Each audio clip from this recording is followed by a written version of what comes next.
Hello friends, स्वागत है आप सभी का बायो वर्ल्ड में। फ्रेंड्स, आज की क्लास में जो है फोटोसिंथेसिस का अगला पार्ट।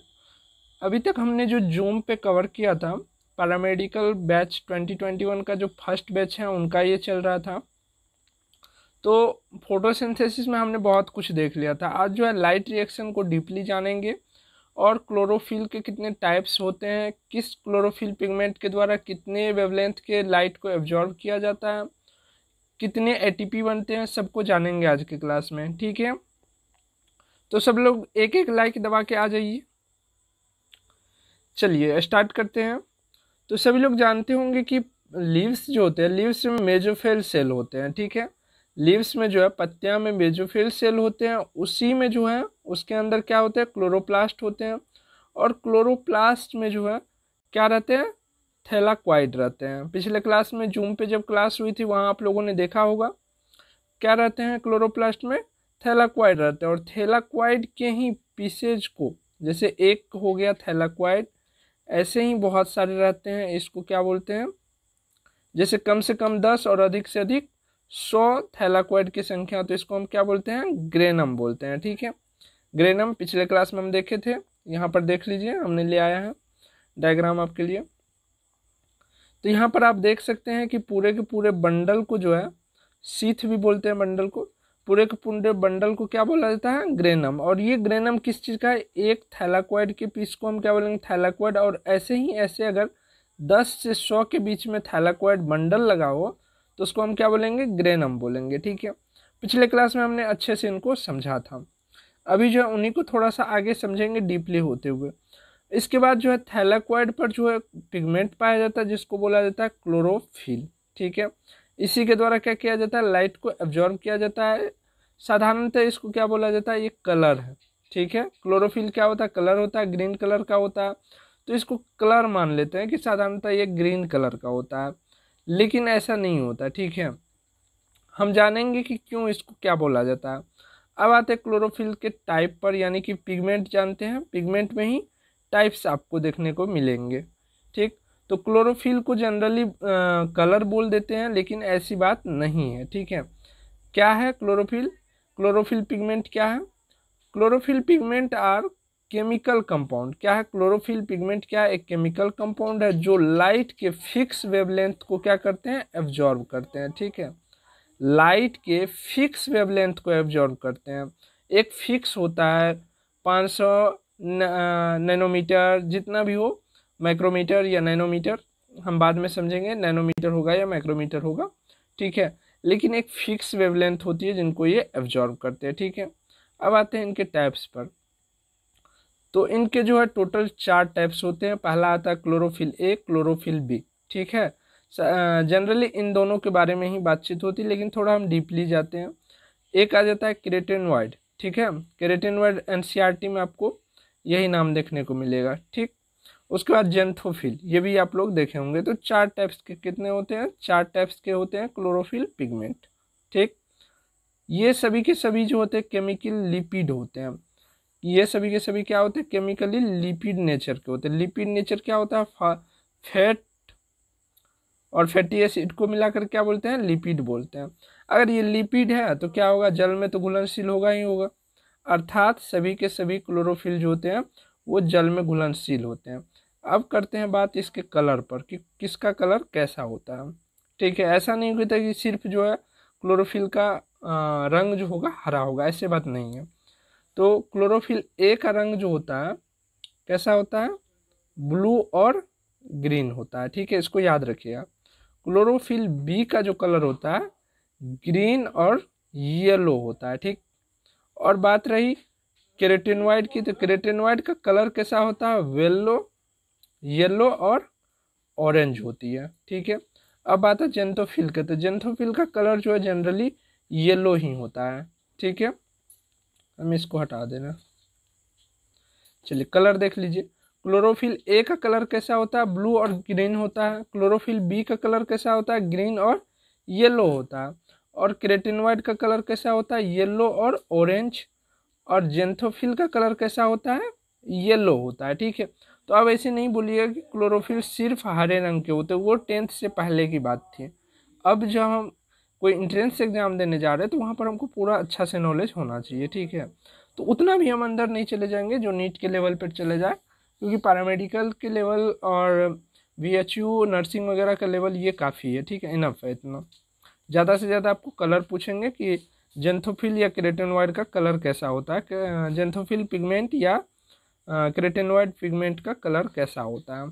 और ये सभी के सभी क्लोरोफिल कहाँ पाए जा रहे हैं, तो थैलेकोइड्स पर, ठीक है, कहाँ पर, थैलेकोइड पर। अब चलिए थैलेकोइड को हम जूम करके पढ़ेंगे।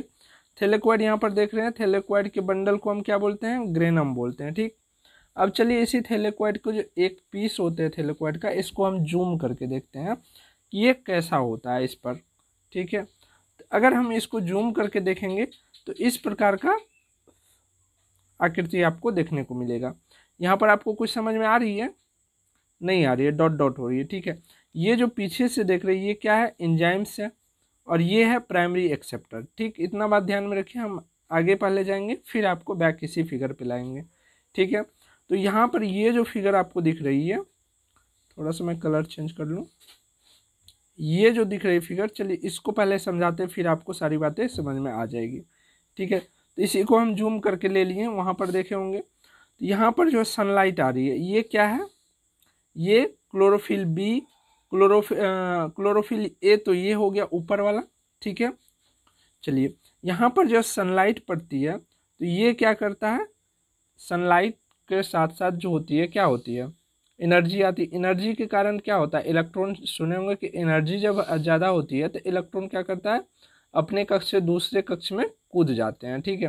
तो यहाँ से क्या हो जाएगा, इलेक्ट्रॉन कूद के इसमें आ जाएगा, और हमेशा जो है अधिक ऊर्जा वाले कक्षा में ही कूदते हैं इलेक्ट्रॉन, ठीक है। कभी भी कम जो है कम एनर्जी वाले कक्षा में इलेक्ट्रॉन कभी नहीं जाएंगे, अधिक ऊर्जा वाले कक्षा में ही इलेक्ट्रॉन जाएंगे। तो फिर यहाँ से जाएंगे 460 में, ऐसा नहीं कि 460 से 440 में आ जाएगा, ठीक है। उसके बाद जो है इधर जाएंगे, ये क्या जा रहे हैं, इलेक्ट्रॉन जा रहे हैं, ठीक है। फिर 470 में इसमें आएंगे, यहाँ पर आएगा। फिर जो है 550 से जो है 620 में जाएगा, फिर 620 से 630, और फिर 640, और 640 का जो इलेक्ट्रॉन होगा लास्टली कहाँ पर जाएगा, रिएक्शन सेंटर में। कहाँ जाएगा, रिएक्शन सेंटर, ठीक। इसके चारों ओर जो होते हैं एंजाइम्स लगे होते हैं, एंजाइम्स लगे होने के कारण ये कितना पहुंच जाता है, 6 से 80 रहता है इसका, ठीक। इसका कितना रहता है वेवलेंथ कैच करने का, 6 से 80 रहता है। ये नहीं कि सिर्फ इसी के पास सनलाइट आएगा, इसके पास भी आ सकता है। तो ये भी क्या करेगा, अपने से ऊपर वाले को पहले इलेक्ट्रॉन देगा, फिर उसके बाद वो अपने से ऊपर वाले को देगा, और लास्टली कहाँ पर पहुंचेगा, रिएक्शन सेंटर के पास इलेक्ट्रॉन पहुंचेगा, ठीक है।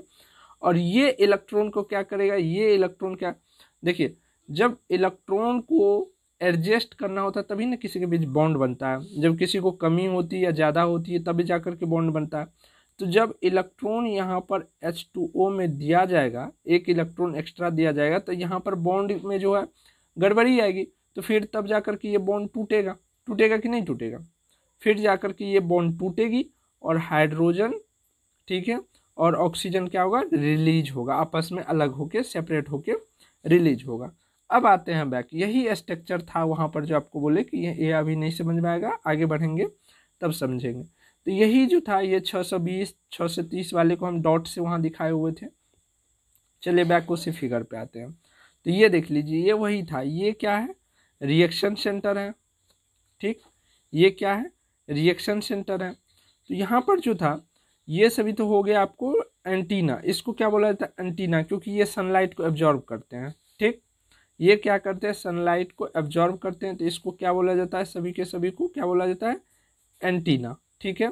एंटीना और LHC भी इसको बोला जाता है। LHC का full form light harvesting complex, ठीक, लाइट हार्वेस्टिंग कम्प्लेक्स। और ये तो हो गया क्लोरोफिल ए, लिख लीजिए यहाँ क्लोरोफिल ए, रिएक्शन सेंटर हो गया क्लोरोफिल ए। अब बाकी तीन के तीन जो क्लोरोफिल है, जैसे क्लोरोफिल बी, केराटिनॉइड्स और जेंथोफिल, वो तीनों के तीनों ये हो गए एंटीना, ठीक है। एंटीना जितने भी होते हैं वो कौन कौन क्लोरोफिल से होते बने होते हैं, क्लोरोफिल बी, केराटिनॉइड और जेंथोफिल, इन तीनों का बना होता है एंटीना। और क्लोरोफिल ए जो होता है वो क्या होता है, रिएक्शन सेंटर, जहाँ पर लास्ट में इलेक्ट्रॉन वहीं पर पहुँचता है और फिर यहाँ से जो है निकलती, यहाँ से इलेक्ट्रॉन निकलती है तो प्राइमरी एक्सेप्टर के पास जाती है। ठीक है, अब आते हैं हम बैक उसी फिगर पे। यहाँ से जब इलेक्ट्रॉन निकलता है तो कहाँ पहुँचता है, प्राइमरी एक्सेप्टर के पास पहुँचता है। और प्राइमरी एक्सेप्टर जो होते हैं वो कुछ ईटीसी क्या है, इलेक्ट्रॉन ट्रांसफर चेन। ठीक है, ईटीसी को देते हैं ये इलेक्ट्रॉन। ठीक है, रिएक्शन सेंटर किसको इलेक्ट्रॉन देते हैं,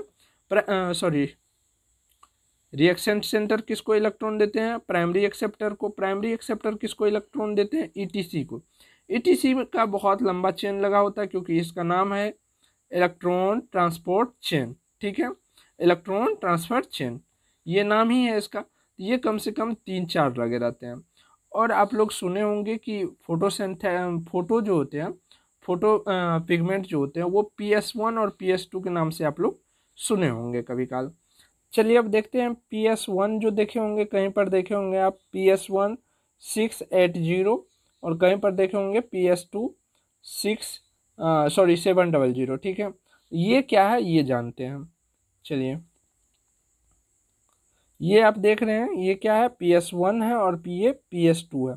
ये PS1 PS2 आपको समझ में नहीं आएगी, फिर बोलिएगा ये क्या है, तो चलिए हम फिर बताते हैं आपको। मान के चलिए ये क्या है, एक थैलाक्वाइड है। ठीक है, थैलाक्वाइड है। थैलाक्वाइड पर जो है कितने सारे क्लोरोफिल होते हैं, क्लोरोफिल ए और क्लोरोफिल बी। ठीक है, कौन प्रेजेंट रहते हैं, क्लोरोफिल ए और क्लोरोफिल बी। मान के चलिए यहाँ पर क्लोरोफिल ए प्रेजेंट है और यहाँ पर क्लोरोफिल बी प्रेजेंट है। ठीक है, ए और बी, यहाँ पर भी होगा, यहाँ पर भी थैलाक्वाइड्स होगा, उन पर भी होगा। और बीच में देखे होंगे एक लेमिला रहती है जो दोनों को जोड़े जाती है। ठीक है, दो थैलाक्वाइड के बीच एक लेमिला रहती है जो दोनों थैलाक्वाइड्स के बंडल यानी कि ग्रेनम को जोड़े रहते हैं। ठीक है, ग्रेनम को जोड़े रहते हैं। तो यहाँ पर जो होगा ये PS1 रहेगा हमेशा। यहाँ पर जो पिगमेंट पाया जाएगा, थोड़ा कलर ले रहा हूँ वही वाला, यहाँ पर जो पिगमेंट पाया जाएगा वो हमेशा के हमेशा क्या रहेगा, PS1। ठीक है, PS1 अर्थात क्लोरोफिल ए रहेंगे। ठीक, और यहाँ पर जो है PS1 और PS2 रहेंगे। ठीक, कहाँ पर, थैलाक्वाइड में PS1 PS2 दोनों रहेंगे, लेकिन लेमिला जो रहेगा, ठीक, लेमिला, चलिए याद है ना जब ग्रेना का यहाँ पर दिखाए थे, ये देखिए ये है स्ट्रोमा लेमिला। तो यहाँ पर हमेशा PS1 प्रेजेंट रहेगा, लेकिन थैलाक्वाइड्स जो है, थैलाक्वाइड्स पे क्या रहेगा, PS1 और PS2 दोनों प्रेजेंट रहेंगे। अब समझ में आया आप लोगों को PS1 और PS2 क्या होती है। चलिए अब आते हैं वहीं पर जहाँ पर थे। तो PS1 और PS2 दोनों प्रेजेंट होते हैं। PS1 और PS2 में क्या खासियत है वो अब देखिए, वो अब बता रहे हैं। ये हो गया आपको PS1 और ये हो गया आपको PS2। ठीक, PS1 जो है वो 700 मोर देन 700 नैनोमीटर के वेवलेंथ, सनलाइट का जो होता है के वेवलेंथ को एब्जॉर्ब कर सकता है। ठीक है, कितना, मोर देन 700 नैनोमीटर के वेवलेंथ वाले लाइट को क्या कर सकता है, ये एब्जॉर्ब कर सकता है। और PS2 जो होता है वो 680, ठीक है, 680 लेस देन 680 वाले लाइट के वेवलेंथ को क्या कर सकता है, जिस लाइट का वेवलेंथ इतना हो, लेस देन इतना हो, तो उसको ये एब्जॉर्ब कर सकता है। ठीक है, तो यही दोनों में डिफरेंस है। बाकी एंजाइम्स इनमें भी है, एंजाइम्स इनमें भी है, रिएक्शन सेंटर इनमें भी है, रिएक्शन सेंटर इनमें भी है, प्राइमरी एक्सेप्टर यहाँ भी है, प्राइमरी एक्सेप्टर यहाँ भी है। ठीक है, तो यहाँ पर आपने देखा PS1 और PS2। ठीक, तो ये नैनोमीटर क्या है, वेवलेंथ है। ठीक, वेवलेंथ के लाइट को एब्जॉर्ब करता है। फर्स्ट में हम क्या बताए थे, पिगमेंट क्या है, पिगमेंट क्या है आप लोगों को हम बताए थे। चलिए पिगमेंट का हम डिफिनेशन दिए थे। पिगमेंट आर केमिकल कंपाउंड, जो पिगमेंट क्या है, केमिकल कंपाउंड है जो लाइट के फिक्स वेवलेंथ को एब्जॉर्ब करता है। तो यहाँ पर देखिए लाइट का फिक्स वेवलेंथ है या नहीं है, लाइट का फिक्स वेवलेंथ है या नहीं है, P 700 नैनोमीटर और P 680। ठीक है, है कि नहीं है फिक्स। तो यही था कि पिगमेंट जो होते हैं वो फिक्स वेवलेंथ को एब्जॉर्ब करते हैं। एब्जॉर्ब करने के बाद जो इससे ऊर्जा उत्पन्न होती है, ऊर्जा जो इसके सेल में बढ़ता है, तो यहाँ से क्या होता है, इलेक्ट्रॉन ट्रांसफ़र करते हैं। क्या करते हैं, इलेक्ट्रॉन ट्रांसफ़र करते हैं। ये देख रहे हैं पहले तो यहाँ पर जब एंटीना पर लाइट पड़ती है तो यहाँ से इलेक्ट्रॉन दूसरे एंटीना तीसरे एंटीना पे होते हुए रिएक्शन सेंटर पर जाते हैं। रिएक्शन सेंटर से जब इलेक्ट्रॉन निकलता है तो कहाँ पर पहुँचता है, प्राइमरी, बताइए, प्राइमरी एक्सेप्टर में। प्राइमरी एक्सेप्टर से फिर इलेक्ट्रॉन निकलता है, कहाँ पहुँचता है, etc, electron transfer chain, etc में पहुँचता है। ईटीसी से निकलने के बाद कहाँ पर पहुँच जाता है, H2O वाले भाग में। ठीक है, H2O जब यहाँ पर इलेक्ट्रॉन बढ़ेगा, इलेक्ट्रॉन के कारण ही बॉन्ड बनती है इलेक्ट्रॉन को फिक्स करने के लिए। जब इलेक्ट्रॉन बढ़ेगा तो क्या बॉन्ड में डिस्टर्बेंस होगी कि नहीं होगी, किसी भी सेल में इलेक्ट्रॉन बढ़ेगा तो डिस्टर्बेंस होगी, फिर उसका बॉन्ड जो है वो स्टेबल नहीं रहेगा, बॉन्ड टूट जाएगा। तो इसी के फलस्वरूप हमें जो उत्पाद मिलती है हाइड्रोजन और ऑक्सीजन, ऑक्सीजन हमें किस रूप में मिलती है, बाय प्रोडक्ट के रूप में मिलती है। तो इसी कारण जो है हमें ऑक्सीजन मिलती है। अगर ये क्रिया नहीं होगी तो यहाँ पर बॉन्ड नहीं टूटेगा जल वाला और हमें ऑक्सीजन नहीं मिलेगी। ठीक है, यहाँ तक समझने में किसी को दिक्कत। कभी कभी पूछा जाता है कि क्लोरोफिल में कौन सा तत्व पाया जाता है। ठीक है, तो चलिए अब हम जानते हैं क्लोरोफिल ए और क्लोरोफिल बी का जो होता है स्ट्रक्चर और फार्मूला क्या होता है। उसके बाद ही हमें जब फार्मूला पता चलेगा उसके बाद ही हमें पता चलेगा कि इसमें कौन कौन से तत्व पाए जाते हैं। ठीक है, तो चलिए देखते हैं क्लोरोफिल ए। क्लोरोफिल ए का जो फार्मूला होता है C55H72O5N4Mg। ठीक है, मैग्नीशियम एक ही होते हैं, तो इसको आप बोल सकते हैं CHO ग्रुप। क्या बोल सकते हैं, CHO ग्रुप। ठीक है, यहाँ पर जो है क्लोरोफिल बी की फार्मूला देखिए, क्लोरोफिल बी की फार्मूला है C55H72O6N4Mg। ठीक है, दोनों में डिफरेंस क्या है, दोनों में डिफरेंस आप लोगों को दिखा, दोनों में डिफरेंस दिखा क्या, यहाँ पर ऑक्सीजन को देखिए, ऑक्सीजन को देखिए, डिफरेंस आपको ऑक्सीजन में दिखाई पड़ेगा, नंबर ऑफ ऑक्सीजन में। नंबर ऑफ ऑक्सीजन अगर देखिएगा तो क्लोरोफिल बी में ज़्यादा है। कितना ज़्यादा है, एक ज़्यादा है। ठीक है, और ये किस ग्रुप से आते हैं, बता सकते हैं किस ग्रुप से आते हैं, CH3 ग्रुप से। ठीक है, किस ग्रुप से आते हैं, CH3 ग्रुप से। तो ये Mg और N का जो स्ट्रक्चर है, चलिए वो देखते हैं, आप लोगों को दिखलाते हैं। तो ये इस प्रकार से स्ट्रक्चर बना होता है। Mg जो होते हैं, देखिए जो भी तत्व सिंगल होते हैं, केमिस्ट्री जब स्टार्ट करेंगे तो फिर वहाँ पर बताएंगे। नया बैच जो 17 तारीख से स्टार्ट हो रहा है तो उनमें स्टार्ट होगा पहले बायोलॉजी और केमिस्ट्री। ठीक है, बैच नंबर 2 का जो है चल रहा है, बैच नंबर 3 स्टार्ट होने वाला है 17 तारीख से, और बैच नंबर 1 में तो बहुत सारा कुछ निकल चुका है, वहाँ पर तो 5 चैप्टर क्लियर हो चुका है और ये उन्हीं का चैप्टर चल रहा है अभी, तो सभी स्टूडेंट कर सकते हैं। तो बैच नंबर 2 में जो है उनमें भी चल रहा है, और बैच नंबर 3 जो स्टार्ट करेंगे तो वहाँ पर स्टार्ट करेंगे हम लोग केमिस्ट्री का फर्स्ट चैप्टर और बायोलॉजी का भी फर्स्ट चैप्टर स्टार्ट करेंगे। ठीक है, तो उनका फ़ी जो है बता दिए हैं, कितना फ़ी है, 400 रुपया फ़ी है। वो आप गूगल पे या फ़ोनपे के द्वारा पे करके आप उस बैच को ज्वाइन कर सकते हैं। ठीक है, गूगल पे या फ़ोनपे के द्वारा आप उसे पे करके ज्वाइन कर सकते हैं। चलिए अब आगे बढ़ते हैं, और इसके बारे में जो इनका जो स्ट्रक्चर आप लोगों को बताया, इसके स्ट्रक्चर में आप लोग याद होगा केमिस्ट्री में कि जो तत्व एक होते हैं, ठीक है, जो तत्व सिंगल रहते हैं उसको सेंटर में रखा जाता है। ठीक है, तो यहाँ पर मैग्नीशियम जो होते हैं एक होते हैं, तो इसीलिए मैग्नीशियम को क्या किया गया, सेंटर में डाल दिया गया। उसके बाद नाइट्रोजन की संख्या कितनी है, 4 है। कार्बन की संख्या कितनी थी, 55 थी। ठीक है, हाइड्रोजन की संख्या कितनी थी, 72 था ना, देख लीजिए 72 था कि नहीं था। तो ये सभी का अरेंजमेंट जो है यहाँ पर होता है। ठीक, कार्बन ये जितना भी देख रहे हैं आपको 5-5 कार्बन इसमें लगा होगा। ठीक है, तो यहाँ पर आप देख सकते हैं कि कार्बन लगी होती है, मैग्नीशियम और नाइट्रोजन की संख्या कितनी है, 4 है। तो आप लोगों से 2 ही पूछा जा सकता है। ठीक है, ये तो वैसे फार्मूला में सब याद ही रहेगा, लेकिन अगर मैग्नीशियम कौन सा तत्व पाया जाता है तो मैग्नीशियम अगर ऑप्शन में रहे तो मैग्नीशियम, खास करके मैग्नीशियम मारिएगा। ठीक है, मैग्नीशियम ही पूछा जाता है खास करके। अगर संख्या पूछा जाए तो 1 और नाइट्रोजन की संख्या 4 और कार्बन की संख्या जो है यहाँ पर कितनी होती है बता सकते हैं? 20 इधर होती है और इधर ये जो पुछड़ी देख रहे हो वैसे नहीं है, इसमें भी कार्बन का चेन जुड़ा हुआ है।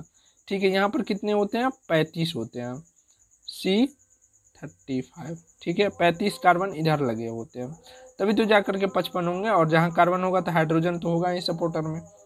ठीक है, तो इसको जो ये जो सर्कल आप देखें इसको क्या बोलते हैं? Porphyrin head. क्या बोलते हैं? पोरफायरिन हेड बोलते हैं इसको।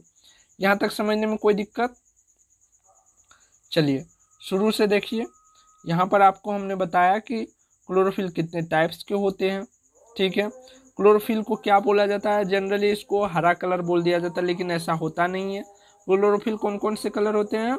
यहाँ पर देख सकते हैं 4 टाइप्स होते हैं, क्लोरोफिल ए, बी और क्रेटेनॉइड और जेंथोफिल। सबका अलग अलग कलर होता है। ठीक है, उसके बाद हमने जाना कि थैलाकोइड्स के, जब थैलाकोइड्स को हम अलग निकाले और उसको जो है जूम करके देखे तो उस पर जो है क्लोरोफिल पिगमेंट हमको मिला। क्लोरोफिल पिगमेंट जो होते हैं इस प्रकार से अपना स्ट्रक्चर रहता है उनका। ये क्या है? प्राइमरी एक्सेप्टर है। ठीक है, ये प्राइमरी एक्सेप्टर है और इधर एंजाइम है। ठीक है, एंजाइम अगर नहीं रहेगा तो किसी प्रकार का रिएक्शन होगा नहीं होगा। तो रिएक्शन सेंटर है तो इसी के आसपास एंजाइम भी है। हम दूसरे डायग्राम में आपको बताए हैं कि यहाँ पर जो है इसके आसपास क्या है? एंजाइम से जो क्या करता है? रिएक्शन करता है। इलेक्ट्रॉन यहाँ से निकलती है। ठीक है, इलेक्ट्रॉन निकल के कहाँ जाता है? प्राइमरी एक्सेप्टर के पास। वहाँ से निकल के कहाँ जाता है? ATC, और ATC से निकलता है तो फिर H2O के बॉन्ड को तोड़ता है। तो आप लोगों से क्वेश्चन पूछा जा सकता है कि एंटीना जो होते हैं, एंटीना पिगमेंट जो होते हैं उनमें कौन कौन से क्लोरोफिल होते हैं? तो क्लोरोफिल बी, केराटिनॉइड्स और जेंथोफिल। और क्लोरोफिल ए जो होते हैं वो कहाँ होते हैं? जनरली वो रिएक्शन सेंटर होते हैं। क्लोरोफिल ए का रिएक्शन सेंटर बना होता है। बाकी इन तीनों क्लोरोफिल का क्या होता है? एंटीना बना रहता है, जो क्या करता है? लाइट को एब्जॉर्ब करता है। ठीक है, जरूरी नहीं कि ये 400 वाला ही एब्जॉर्ब करेगा, ये भी एब्जॉर्ब करते रहेगा, ये भी एब्जॉर्ब करते रहेगा, लेकिन शर्त ये है कि सभी अपने से अधिक ऊर्जा वाले एंटीना को ही इलेक्ट्रॉन प्रदान करेंगे। ठीक है, ये देख रहे हैं सभी अपने से अधिक वाले को इलेक्ट्रॉन दे रहे हैं और लास्टली कहाँ पहुँच जाएगा? रिएक्शन सेंटर में पहुँच जाएगा। तो आज उम्मीद कर रहे हैं कि अब आप लोगों को कोई कन्फ्यूजन नहीं रहा होगा। नहीं ना रहा है? एक बार कमेंट में बताइए किसी को कोई कन्फ्यूजन नहीं रहा ना। चलिए अब C3 और C4 प्लांट जो है उनके बारे में थोड़ा सा जानकारी प्राप्त कर लेते हैं। ठीक है, उतना खास नहीं है, फिर भी थोड़ा बहुत जान लेते हैं उनके बारे में। कभी कभी पूछा जाता है, वैसे खास नहीं रहता है इससे कुछ। C3 और C4, इधर से C3 और इधर से C4। C3 प्लांट जो होते हैं ऐसे पौधे में RUBP, ठीक है, RUBP के द्वारा जो होते हैं CO2 यानी कि कार्बन डाइऑक्साइड ग्रहण किए जाते हैं। RUBP क्या है? Ribulose diphosphate. ठीक है, यहाँ पर जो होते हैं 2 फॉस्फेट ग्रुप जुड़े होते हैं, इसीलिए जो है डाई लग गया है। ठीक है, यहाँ पर देखिएगा डाई लगा रहता है। और C4 में बात करें तो यहाँ पर PEP के द्वारा CO2 ग्रहण किया जाता है। PEP क्या है? फॉस्फेनॉल पैरुविक एसिड। ठीक है, फॉस्फेनॉल पैरुविक एसिड है, इसके द्वारा क्या होता है? CO2 ग्रहण किया जाता है। सेकेंड पॉइंट है C3 प्लांट का, फोटोसिंथेसिस में भाग लेने वाले सभी सेल के, ठीक है, क्लोरोप्लास्ट एक समान होते हैं। यहाँ पर जो होते हैं क्लोरोप्लास्ट जो होते हैं वो एक समान होते हैं सभी सेल के। लेकिन वही अगर C4 प्लांट की बात करें तो इनमें जो है भिन्न भिन्न सेल में भिन्न भिन्न प्रकार के क्लोरोप्लास्ट पाए जाएंगे। अगर वही मेजोफिल सेल जो होती है, लिव्स में मेजोफिल सेल होती है, वहाँ पर क्लोरोप्लास्ट होती है मेजोफिल सेल के अंदर। तो यहाँ पर जो होते हैं मेजोफिल सेल में क्लोरोप्लास्ट पाए जाते हैं। ठीक है, और क्लोरोप्लास्ट पाए जाते हैं तो उसके अंदर क्या रहेगा? ग्रेना तो प्रेजेंट रहेगा, तभी जा करके होगी लाइट रिएक्शन। लेकिन अगर वही बात करें बंडल शीथ की, तो बंडल शीथ जो होते हैं चारों ओर से सेल के घेराव, तो उसी में जाइलम और फ्लोएम पाया जाता है। ठीक है, बंडल शीथ के अंदर होते हैं। अगर बंडल शीथ के सेल के बारे में बात करें तो उस सेल में क्या होते हैं? ग्रेना अब्सेंट रहती है। ठीक है, चलिए नेक्स्ट पॉइंट है, नेक्स्ट पॉइंट देखिए। नेक्स्ट पॉइंट है सभी प्रकार के क्लोरोप्लास्ट में जो होते हैं ग्राना पाए जाते हैं। कौन प्लांट में? C3 प्लांट में। ठीक, C3 प्लांट के सभी सेल में ग्रेना प्रेजेंट होते हैं। प्लस एंटी मतलब प्रेजेंट, ठीक, माइनस एंटी मतलब अब्सेंट। तो ऐसे शॉर्ट टर्म लिखिएगा ना तो टाइम भी कम लगेगा और पेज भी कम खपत होगी, ठीक। और नेक्स्ट अगर देखें यहाँ पर तो बंडल शीट में जो होते हैं ग्रेना अब्सेंट होते हैं। अगला पॉइंट है प्रायः प्रकाशिक श्वसन पाए जाते हैं, ठीक। और C4 प्लांट में जो होते हैं प्रकाशिक श्वसन नहीं पाए जाते। प्रकाशिक श्वसन मतलब प्रकाश की उपस्थिति में भी जो ये श्वसन करेंगे तो वहाँ पर ऑक्सीजन का ही यूज होगा इसमें, ठीक है। तो ऑक्सीजन का ये जो प्रकाशिक श्वसन करते हैं तो यहाँ पर ऑक्सीजन का यूज होगा। ऑक्सीजन का यूज होगा तो फोटोसिंथेसिस की दर क्या होगी, घटेगी, ठीक है। इसमें फोटोसिंथेसिस की दर घटती है, लेकिन यहाँ पर जो है प्रकाशिक श्वसन नहीं होता है, इसीलिए फोटोसिंथेसिस की दर क्या होती है, अधिक रहती है, ठीक है। अगर बात करें कि इसको फोटोसिंथेसिस के लिए कितना टेम्परेचर की आवश्यकता होती है, तो C3 पौधे के लिए जो होती है टेम्परेचर की कितनी आवश्यकता होती है, 10 से लेकर के 25 डिग्री सेल्सियस तक में जो होती है फोटोसिंथेसिस की क्रिया हो जाती है। वही अगर C4 प्लांट की बात करें तो इनको जो है टेम्परेचर 30 डिग्री से लेकर के 40 डिग्री के बीच चाहिए, ठीक है। तो यहाँ पर कुछ जो दोनों में डिफरेंसेस थे वो मैंने बताया। आप लोगों को होमवर्क दिए जा रहे हैं कि C4 प्लांट्स के C3 प्लांट्स के जो एग्जाम्पल हैं उनको बताइएगा, कमेंट में लिखिएगा। C4 प्लांट्स के जितने भी एग्जाम्पल हैं उनका नाम कमेंट में लिखिएगा, ठीक है। हम सबका देखेंगे कमेंट कि कौन कौन कमेंट कर रहे हैं। तो आज जो है क्लास को यहीं एंड करते हैं। आप लोगों को क्लास लेट होने की वजह है कि P2 वाले बैच जो है उनको जूम पे उनका क्लास चल रही थी शाम में 7 बजे से ही, तो फिर उनमें थोड़ा सा बढ़ गया, तो इसीलिए जो है 8 कुछ हो गया था, तो सोचे कि फिर 9 बजे से क्लास कर देते हैं, इसीलिए आप लोगों की टाइम थोड़ी सी आगे बढ़ गई। तो कोई बात नहीं है, वैसे तो क्लास जूम पे ही होनी है, कल की परसेंटेज वाली क्लास जो है जूम पे ही होनी है। तो जिन लोगों को भी नया बैच में एडमिशन लेना है तो आप लोग जो है ज्वाइन कर सकते हैं बायो वर्ल्ड के पेड वाले बैच को, जहाँ पर 400 रुपया में आपको ऑल सब्जेक्ट पढ़ाई जाएगी, फुल कोर्स पढ़ाई जाएगी, अभी से एग्ज़ाम तक में सारा कोर्स पढ़ाया जाएगा, ठीक है। तो मिलते हैं आप लोगों को नेक्स्ट लेक्चर में।